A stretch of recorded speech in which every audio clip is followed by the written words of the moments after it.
బసవన్న చెప్పండి బా.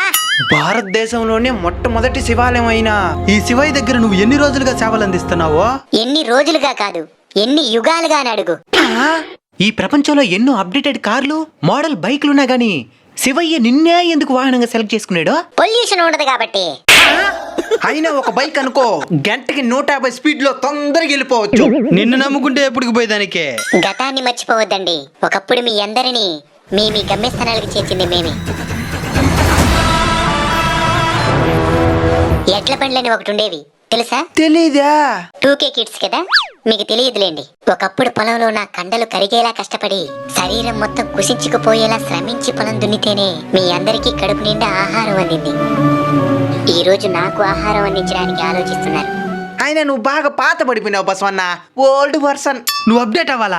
అప్డేట్ అయితేనే మా అందరికి నస్తావు. అవునా? రేపు మీరు అప్డేట్ అవ్వాలన్నా, మీ అందరి కోరికలు తీరాలన్నా వచ్చి ఈ ఓల్డ్ పర్సన్ బసవన్న చెవిలోనే చెప్పాల్సింది. అప్పుడు చెప్తాను మీ కథ. సరే క్షమించినేంలే. అవును బసవన్న, ఈ శివాలయంలో సంవత్సరంలో ఒకసారి సూర్యకిరణాలు గర్భగుడిలో ఉండే శివలింగం మీద నేరుగా పడతాయన్నా? అవును.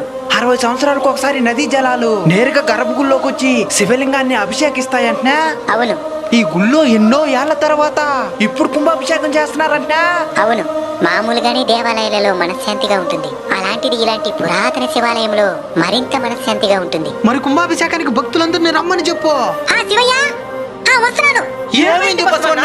ఎవరో భక్తుడికి ఆపదంట, శివయ్య వెళ్ళాలని పిలుస్తున్నాడు, పోవాలి. మరి భక్తుల్ని కుంభాభిషేకానికి రమ్మని ఎవరు పిలుస్తారో? నా తరపున మీరే పిలిచేయండి.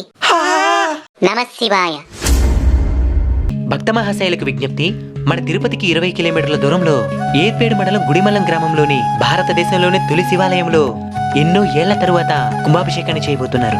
ఏప్రిల్ 19 నుంచి ఏప్రిల్ 23 దాకా ఆలయ ప్రధాన అర్చకులు వంశీకృష్ణ శర్మ, ఆలయ చైర్మన్ బత్తల గిరినాయుడు, ఆలయ ఈవో రామచంద్రారెడ్డి గారి ఆధ్వర్యంలో 5 రోజుల పాటు అంగరంగ వైభవంగా చేయబోతున్నారు. కాబట్టి అందరూ కుంభాభిషేకానికి వచ్చేయండి. అలానే కుంభాభిషేకానికి రాలేకపోయిన వారు ఆ తరువాతైనా వీలు చేసుకుని మరి ఇక్కడున్న శివయ్యని దర్శించుకొని ఆయన అనుగ్రహాన్ని పొందాలని మనస్ఫూర్తిగా కోరుకుంటున్నాం. అలానే వీలుంటే ఈ వీడియోలో ఉన్న ఇన్ఫర్మేషన్ ని వీలైనంత మందికి షేర్ చేయండి. నమస్కారం.